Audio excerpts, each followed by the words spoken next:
ನಮಸ್ಕಾರ. ನೀವು ನೋಡ್ತಾ ಇದ್ದೀರಾ ಟಿ ವಿ ವಿಕ್ರಮ. ನಾನು ಶಶಾಂಕ ಹಿಂದೂ. ವಾಣೀಂ ವಂದೇ ವಿಭೂತಯೇ. ನಾವೀಗ ರಾಮಾಯಣದ ಪಾತ್ರ ಪರಿಚಯದ ಸರಣಿಕೆಯಲ್ಲಿದ್ದೀವಿ. ಹಿಂದಿನ ವಿಡಿಯೋದಲ್ಲಿ ರಾಮಾಯಣದ ಪ್ರಮುಖ ಪಾತ್ರವಾದಂತಹ ಲಕ್ಷ್ಮಣನ ಬಗ್ಗೆ ತಿಳ್ಕೊಂಡಿದ್ದೀವಿ.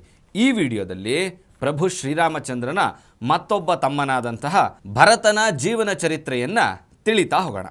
ನಮಗೆಲ್ಲರಿಗೂ ತಿಳಿದಿರುವಂತೆ ದಶರಥ ಮಹಾರಾಜನಿಗೆ 3 ಜನ ಹೆಂಡತಿಯರು. ಒಂದು ಕೌಸಲ್ಯೆ, ಇನ್ನೊಂದು ಸುಮಿತ್ರೆ, ಮೂರನೆಯದಾಗಿ ಕೈಕೇಯಿ.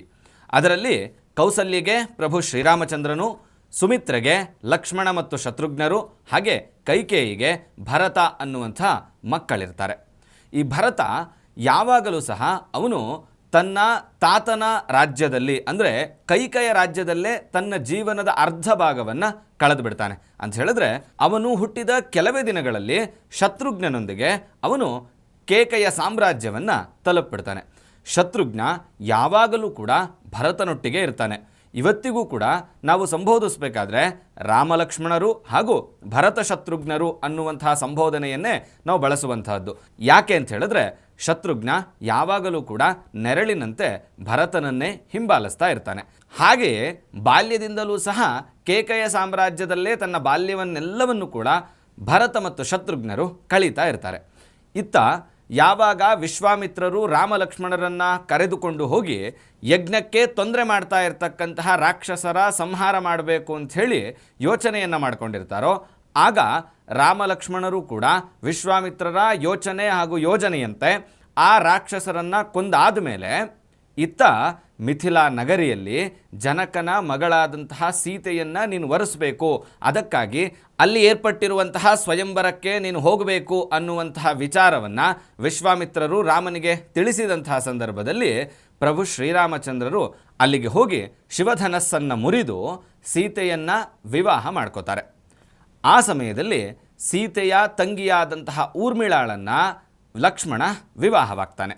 ಆಗ ಅಲ್ಲಿರುವಂತಹ ಹಿರಿಯರೆಲ್ಲರೂ ಕೂಡ ತೀರ್ಮಾನ ಮಾಡಿ ಜನಕನ ತಮ್ಮನಾದಂತಹ ಕುಶಧ್ವಜನ ಮಕ್ಕಳಿಬ್ಬರಿರ್ತಾರೆ. ಇಬ್ಬರು ಕೂಡ ಹೆಣ್ಣು ಮಕ್ಕಳು. ಒಬ್ಬಳು ಮಾಂಡವಿ, ಇನ್ನೊಬ್ಬಳು ಶತಕೀರ್ತಿ. ಇವರಿಬ್ಬರನ್ನು ಕೂಡ ರಾಮನ ತಮ್ಮನಾದಂತಹ ಭರತ ಮತ್ತು ಶತ್ರುಘ್ನರಿಗೆ ಕೊಟ್ಟು ವಿವಾಹ ಮಾಡಬೇಕು ಅನ್ನುವಂತಹ ಯೋಚನೆಯನ್ನು ಮಾಡ್ತಾರೆ. ಹಾಗೆಯೇ ಭರತನಿಗೆ ಮಾಂಡವಿಯನ್ನು, ಶತ್ರುಘ್ನನಿಗೆ ಶತಕೀರ್ತಿಯನ್ನು ಕೊಟ್ಟು ಒಟ್ಟಿಗೆ 4 ವಿವಾಹವೂ ಕೂಡ ಆಗತ್ತೆ. ಅದಾದ ಮೇಲೆ ಭರತ ಮಾಂಡವಿಯನ್ನು ಕರೆದುಕೊಂಡು ವಾಪಸ್ ತನ್ನ ಕೇಕೆಯ ಸಾಮ್ರಾಜ್ಯಕ್ಕೆ ಹೊರಟುಬಿಡ್ತಾನೆ. ಅವನು ಅಯೋಧ್ಯೆಗೆ ಬರುವುದೇ ಇಲ್ಲ. ಅಲ್ಲಿಗೆ ಹೋಗಿ ಅನೇಕ ದಿನಗಳ ನಂತರ ಕಾಲಾಂತರದಲ್ಲಿ ಅವನಿಗೆ 2 ಮಕ್ಕಳು ಜನಿಸ್ತಾರೆ. ಪುಷ್ಕಲ ಮತ್ತು ತಕ್ಷ ಅನ್ನುವಂತಹ 2 ಮಕ್ಕಳು ಜನಿಸ್ತಾರೆ. ಮುಂದುವರೆದು ಅವನು ತನ್ನ ಜೀವನವನ್ನು ಕೇಕೆಯ ಸಾಮ್ರಾಜ್ಯದಲ್ಲೇ ಮುಂದುವರಿಸ್ತಾ ಇರತಕ್ಕಂತಹ ಸಂದರ್ಭದಲ್ಲಿ ಅವನಿಗೆ ಒಂದು ರಾತ್ರಿ ಕೆಟ್ಟ ಕನಸೊಂದು ಬೀಳುತ್ತೆ. ಏನಂತ ಹೇಳಿದ್ರೆ ದಶರಥ ಮಹಾರಾಜ ಸಗಣಿಯ ಹೊಂಡದಲ್ಲಿ ಬಿದ್ದಿರುವಂತೆ, ಹಾಗೆ ಬಿಸಿಯ ಎಣ್ಣೆಯಲ್ಲಿ ಕುದಿಯುವಂತೆ, ಅಷ್ಟೇ ಅಲ್ಲದೆ ಕಪ್ಪು ಬಟ್ಟೆ ಧರಿಸಿರುವಂತಹ ಹೆಂಗಸರೆಲ್ಲರೂ ಕೂಡ ದಶರಥನ ಸುತ್ತ ನಗುತ್ತಿರುವಂತೆ ಅವನಿಗೆ ಕನಸು ಬೀಳ್ತಾ ಇರುತ್ತೆ. ಮರುದಿನ ಬೆಳಗ್ಗೆ ರಾಜಭಟರು ಬಂದು ನೀವು ಅತ್ಯವಸರವಾಗಿ ಈಗ ಅಯೋಧ್ಯೆಗೆ ಹೊರಡಬೇಕು ಅನ್ನುವಂತಹ ವಿಚಾರವನ್ನು ತಿಳಿಸ್ತಾರೆ. ಆಗ ಭರತ ಶತ್ರುಘ್ನರಿಬ್ಬರೂ ಸಹ ಅಲ್ಲಿಂದ ಹೊರಟು ನಿಲ್ತಾರೆ. ಅವರು ಅಯೋಧ್ಯೆಗೆ ಬರುವಷ್ಟರಲ್ಲಿ 7 ರಾತ್ರಿಗಳು ಅಂದರೆ 8 ದಿನಗಳು ಕಳೆಯುತ್ತೆ. ಅವನು ಬಂದು ಅಯೋಧ್ಯೆಯನ್ನು ಹೊಕ್ಕಿ ನೋಡಿದಂತಹ ಸಂದರ್ಭದಲ್ಲಿ ಅಯೋಧ್ಯೆಯಲ್ಲಿ ಕಳೆಯೇ ಇರೋದಿಲ್ಲ. ಎಲ್ಲ ಅಂಗಡಿ ಮುಕ್ಕಟ್ಟುಗಳು ಕೂಡ ಮುಚ್ಚಿರುತ್ತೆ. ಅಷ್ಟೇ ಅಲ್ಲದೆ ಯಾವುದೇ ಮನೆಯ ಮುಂದೆ ಕೂಡ ಒಂದು ರಂಗೋಲಿಯೂ ಸಹಿತ ಇರೋದಿಲ್ಲ. ಅವನು ಅರಮನೆಯತ್ತ ಬಂದು ನೋಡಿದಂತಹ ಸಂದರ್ಭದಲ್ಲಿ ಅರಮನೆಯಲ್ಲಿಯೂ ಸಹ ಎಲ್ಲರೂ ಬೇಸರವಾಗಿರ್ತಾರೆ. ಅವನು ಬಂದು ದಶರಥನ ಕೊಠಡಿಯಲ್ಲಿ ನೋಡಿದಾಗ ದಶರಥ ಅಲ್ಲಿರೋದಿಲ್ಲ. ಆ ಸಮಯಕ್ಕೆ ಅವನು ತಾಯಿಯಾದಂತಹ ಕೈಕೇಯಿಯ ಕೊಠಡಿಗೆ ಹೋಗಿ ಕೈಕೇಯಿಯನ್ನು ದಶರಥ ಎಲ್ಲಿ ಅಂತ ಕೇಳಿದಂತಹ ಸಂದರ್ಭದಲ್ಲಿ ಆಗ ಕೈಕೇಯಿ ಹೇಳ್ತಾಳೆ, ದಶರಥ ಮಹಾರಾಜರು ತೀರ್ ಹೋದರು ಅಂತ ಹೇಳಿ, ಅಂದರೆ ಮರಣವನ್ನು ಹೊಂದಿದ್ರು ಅಂತ ಹೇಳಿ. ಆಗ ಭರತ ಹಠಾತ್ತನೆ ಅಲ್ಲೇ ಕುಸ್ತು ಬಿದ್ದು ಬಿಡ್ತಾನೆ. ತದನಂತರ ರಾಮ ಮತ್ತು ಸೀತೆ ಎಲ್ಲಿಗೋದ್ರು ಅಂತ ಕೇಳಿದಂತಹ ಸಂದರ್ಭದಲ್ಲಿ ಆಗ ಕೈಕೇಯಿ ಹೇಳ್ತಾಳೆ, ರಾಮ, ಲಕ್ಷ್ಮಣ ಹಾಗೂ ಸೀತೆ 3 ಕೂಡ ವನವಾಸಕ್ಕೆ ಹೋಗಿದ್ದಾರೆ. ಇದಕ್ಕೆ ಕಾರಣ ನಾನೇ. ಇದನ್ನೆಲ್ಲವನ್ನು ಕೂಡ ಮಾಡಿದ್ದು ನಿನಗೋಸ್ಕರ ಅಂಥೇಳಿ ಆ ವಿಚಾರವನ್ನು ಸಮರ್ಥಿಸ್ಕೊಳ್ಳಿಕ್ಕೆ ಹೊರಡ್ತಾಳೆ. ಆಗ ಭರತ ಎಷ್ಟು ಕ್ರುದ್ಧನಾಗ್ತಾನೆ ಅಂತ ಹೇಳಿದ್ರೆ ಸ್ವತಃ ತನ್ನ ತಾಯಿಯನ್ನೇ ಶಪಿಸುವಷ್ಟು ಕ್ರುದ್ಧನಾಗ್ತಾನೆ. ಅಷ್ಟೇ ಅಲ್ಲದೆ ಅವನು ಮುಂದೆ ಈ ಪಟ್ಟ ಯಾವತ್ತೂ ಕೂಡ ನನಗೆ ಸಲ್ಲಲ್ಲ, ನಾನು ಯಾವತ್ತೂ ಕೂಡ ರಾಜನಾಗಿ ಆಸ್ಥಾನದ ಆಳ್ವಿಕೆಯನ್ನು ನೋಡ್ಕೊಳ್ಳೋದಿಲ್ಲ ಅನ್ನುವಂಥ ಮಾತನ್ನು ಆಗಲೇ ಹೇಳಿಬಿಡ್ತಾನೆ. ಅಷ್ಟೇ ಅಲ್ಲದೆ ಮುಂದೆ ನಿಂತು ದಶರಥನ ಎಲ್ಲ ಅಂತಿಮ ವಿಧಿವಿಧಾನಗಳನ್ನು ನೆರವೇರಿಸ್ತಾನೆ. ಅಲ್ಲಿಂದ 14 ದಿನಕ್ಕೆ ಭರತನ ಪಟ್ಟಾಭಿಷೇಕ ಅಂಥೇಳಿ ನಿರ್ಧಾರ ಆಗುತ್ತೆ. ಆದರೆ ಭರತ ಸುತರಾಮ್ ಈ ಕೆಲಸಕ್ಕೆ ಒಪ್ಪೋದಿಲ್ಲ. ತದನಂತರ ಅವನು ಶತ್ರುಘ್ನನೊಂದಿಗೆ ಹಾಗೂ ರಾಜಮಾತೆಯರು ಮತ್ತು ಎಲ್ಲ ಭಟರೊಂದಿಗೆ ಸೇರಿಕೊಂಡು ವಾಪಸ್ ರಾಮನನ್ನು ನಾನು ಕರ್ಕೊಂಡು ಬರ್ತೀನಿ, ಅಷ್ಟೇ ಅಲ್ಲದೆ ರಾಮನಿಗೆ ಪಟ್ಟಾಭಿಷೇಕವನ್ನು ಮಾಡಿಸ್ತೀನಿ ಅನ್ನುವಂಥ ನಿರ್ಧಾರದೊಂದಿಗೆ ರಾಮ ವನವಾಸಕ್ಕೆ ಯಾವ ಕಡೆ ಹೋದ ಅನ್ನುವಂಥ ವಿಚಾರವನ್ನು ತಿಳ್ಕೊಂಡು ಅವರು ಕೂಡ ಆ ದಿಕ್ಕಿನತ್ತ ಸಾಗ್ತಾರೆ.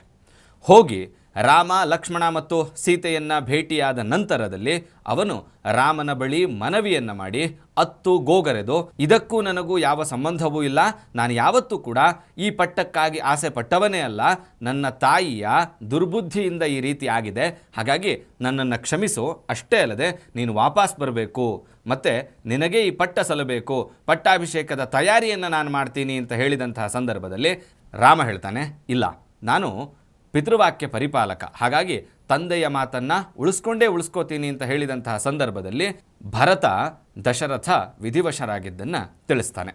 ಆಗ ರಾಮ ಲಕ್ಷ್ಮಣರು ಸಹ ದುಃಖ ತಪ್ತರಾಗ್ತಾರೆ. ಮುಂದುವರೆದು ಎಷ್ಟೇ ಗೋಗರೆದ್ರೂ ಕೂಡ ರಾಮ ವಾಪಸ್ ಬರೋದಿಲ್ಲ ಅನ್ನುವಂತಹದ್ದು ಗೊತ್ತಾದ ಮೇಲೆ ಭರತ, ಒಂದು ವೇಳೆ ನೀನು ಬರಲಿಲ್ಲ ಅಂದರೆ ನಿನ್ನ ಪಾದುಕೆಯನ್ನು ಕೊಡು, ನಿನ್ನ ಪಾದುಕೆಯನ್ನು ಸಿಂಹಾಸನದ ಮೇಲಿಟ್ಟು ನೀನೇ ರಾಜ ಅನ್ನುವಂಥ ಮಾನಸಿಕತೆಯೊಂದಿಗೆ ನಾನು ಆಡಳಿತವನ್ನು ನಡೆಸ್ತೀನಿ ಅನ್ನುವಂಥ ಮಾತನ್ನು ಹೇಳ್ತಾನೆ. ಹಾಗೆ ರಾಮ ಪಾದುಕೆಯನ್ನು ಕೂಡ ಕೊಟ್ಟು ಕಳಿಸ್ತಾನೆ. ಮುಂದುವರೆದು ಪಾದುಕೆಯನ್ನಿಟ್ಟು ಭರತ ಅತೀವ ಚೆನ್ನಾಗಿ ಅವನು ಆಡಳಿತವನ್ನು ನಡೆಸ್ತಾ ಇರ್ತಾನೆ. ತದನಂತರ ಇವತ್ತಿಗೂ ಕೂಡ ನೋಡಲಿಕ್ಕೆ ಸಿಗುವಂತಹ ಜಾಗ ಯಾವುದು ಅಂತ ಹೇಳಿದ್ರೆ ಭರತ ಮಲಗ್ತಾ ಇದ್ದಂತಹ ಜಾಗ. ಯಾಕಂತ ಹೇಳಿದ್ರೆ ನಾನು ರಾಮನ ತಮ್ಮ, ರಾಮನೇ ನೆಲದ ಮೇಲೆ ಮಲಗ್ತಿರ್ತಾನೆ ಅಂತ ಹೇಳಿದ್ರೆ ನಾನು ರಾಮನ ಸರಿಸಮನಾಗಿ, ಅಣ್ಣನ ಸರಿಸಮನಾಗಿ ಮಲಗಬಾರದು ಅಂತ ಹೇಳಿ ಅವನು ಭೂಮಿಯ ಕೆಳಗಡೆ ಮಲಗ್ತಾ ಇರ್ತಾನೆ. ಇವತ್ತಿಗೂ ಕೂಡ ಅಯೋಧ್ಯೆಯಲ್ಲಿ ನಮಗೆ ಆ ಸ್ಥಾನ ನೋಡಲಿಕ್ಕೆ ಸಿಗುತ್ತೆ. ಆ ರೀತಿಯಾದಂತಹ ವಿನಯತೆಯಿಂದ ಕೂಡಿರುವಂಥವನು ಮತ್ತು ಆದರ್ಶ ತಮ್ಮನಾಗಿರುವಂಥವನು ಭರತ. ಇತ್ತ ರಾಮ ವನವಾಸ ಮತ್ತು ರಾಕ್ಷಸಾದಿಗಳ ಸಂಹಾರವನ್ನೆಲ್ಲ ಮುಗಿಸ್ಕೊಂಡು ಬರೋವರೆಗೆ ಭರತನೇ ಆಡಳಿತವನ್ನು ನಡೆಸ್ತಾ ಇರ್ತಾನೆ. ಯಾವಾಗ ರಾಮ ವಾಪಸ್ ಬರ್ತಾನೋ ಆಗ ರಾಮನಿಗೆ ಪಟ್ಟಾಭಿಷೇಕ ಆಗತ್ತೆ. ಮುಂದುವರೆದು ರಾಮ ತನ್ನ ದೇಹಾಂತ್ಯವನ್ನು ಮಾಡಬೇಕು ಅಂತ ತೀರ್ಮಾನ ಮಾಡಿದಂತಹ ಸಂದರ್ಭದಲ್ಲಿ ಭರತನೂ ಸಹ ಅವನು ನಾನು ಕೂಡ ನಿನ್ನೊಟ್ಟಿಗೆ ದೇಹತ್ಯಾಗವನ್ನು ಮಾಡ್ತೀನಿ ಅನ್ನುವಂತಹ ತೀರ್ಮಾನವನ್ನು ಮಾಡಿ ಕೊನೆಗೆ ಶತ್ರುಘ್ನನು ಅದಕ್ಕೆ ಸೇರಿಕೊಂಡು ರಾಮ, ಭರತ, ಶತ್ರುಘ್ನ 3 ಜನರು ಸಹ ಸರಯೂ ನದಿಯಲ್ಲಿ ತಮ್ಮ ದೇಹತ್ಯಾಗವನ್ನು ಮಾಡ್ತಾರೆ. ಇದು ಭರತನ ಜೀವನ ಚರಿತ್ರೆ. ಮುಂದಿನ ವಿಡಿಯೋದಲ್ಲಿ ರಾಮಾಯಣದ ಮತ್ತೊಬ್ಬ ಪ್ರಮುಖ ವ್ಯಕ್ತಿಯ ಜೀವನ ಚರಿತ್ರೆಯನ್ನು ತಿಳ್ಕೊಳ್ತಾ ಹೋಗೋಣ. ಅಲ್ಲಿವರೆಗೂ ನಿಮಗೇನನ್ನಿಸ್ತು ಕಮೆಂಟ್ ಮಾಡಿ, ಮತ್ತು ನೀವಿನ್ನೂ ಕೂಡ ಟಿವಿ ವಿಕ್ರಮವನ್ನು ಸಬ್ಸ್ಕ್ರೈಬ್ ಮಾಡಿಲ್ಲ ಅಂತ ಹೇಳಿದ್ರೆ ಈ ಕೂಡಲೇ ಸಬ್ಸ್ಕ್ರೈಬ್ ಮಾಡಿ ಮತ್ತು ನಮ್ಮೆಲ್ಲ ವೀಡಿಯೋಸ್ಗಳನ್ನು ಲೈಕ್ ಮಾಡಿ, ಕಮೆಂಟ್ ಮಾಡಿ ಮತ್ತು ಶೇರ್ ಮಾಡಿ. ಓಂ ತತ್ಸತ್. ಟಿವಿ ವಿಕ್ರಮ, ದೇಶ ನಿಮ್ಮ ಕೈಯಲ್ಲಿ. ಈ ಕಾರ್ಯಕ್ರಮ ನಿಮಗೆ ಇಷ್ಟ ಆಗಿದ್ದಲ್ಲಿ ಲೈಕ್, ಶೇರ್ ಹಾಗೂ ಕಮೆಂಟ್ ಮಾಡಿ. ಟಿವಿ ವಿಕ್ರಮದ ಕಾರ್ಯಕ್ರಮಗಳನ್ನು ನಿರಂತರವಾಗಿ ವೀಕ್ಷಿಸಲು ಸಬ್ಸ್ಕ್ರೈಬ್ ಮಾಡಿ, ಬೆಲ್ ಐಕನ್ ಒತ್ತಿ.